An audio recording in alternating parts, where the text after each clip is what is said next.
Welcome back. Joining us virtually is our financial expert, Nick Sapienza. Nick, good afternoon.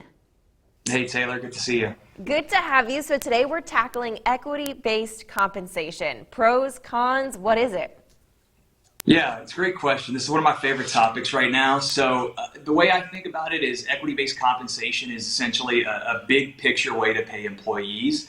And I also think it says a lot about the company's leadership, and I'll get into that in a second. So generally, it just means that you're going to be paid a salary plus maybe some stock options or partnership or just some sort of ownership and equity within the company.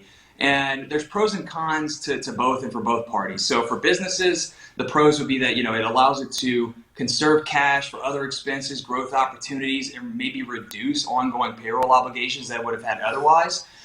For some bootstrapped startups, this might be the only option that they have to attract and retain the right talent.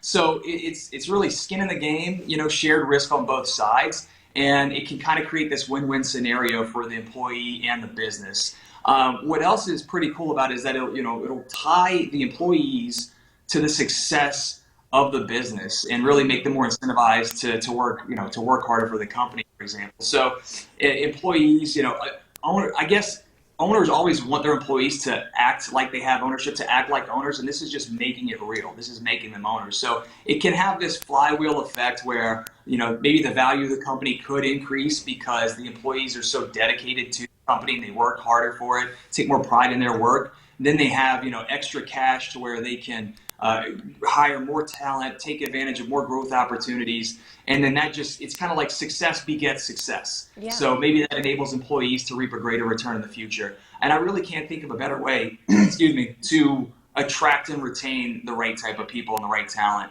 And in this competitive landscape, with the way companies are shifting now and the way employees are demanding, their mentality is very much, pay me in equity, pay me in equity. Mm-hmm. That's really where we're seeing a lot of this go. The cons, the downside, it's kind of the forest for the trees. Every situation is going to be different, but equity-based compensation is always going to be more complicated than cash. There's other parties that need to be involved. There's tax implications for both sides of the equation. Mm-hmm. And then there's always the risk that you could end up giving up too much ownership. So you need to have your feet firmly planted on the ground and make sure that you have that right balance.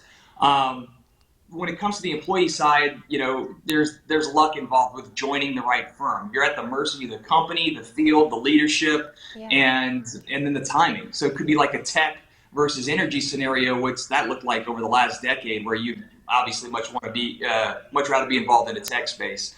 The bottom line is you can minimize that regret as an employee. There's different ways to do that by just making sure that it doesn't eat up too much of your net worth. It's just a regret minimization scenario, but ultimately I think it's one of the best ways to work with the company and for companies to compensate their employees. Absolutely, and you explained it so wonderfully. Nick, thank you so much for joining us virtually this afternoon. Thank you. All right, if you want to rewatch this, don't worry. We're going to post this on our website, klaf.com. Don't go anywhere. Adam is back with a last look at your forecast after this.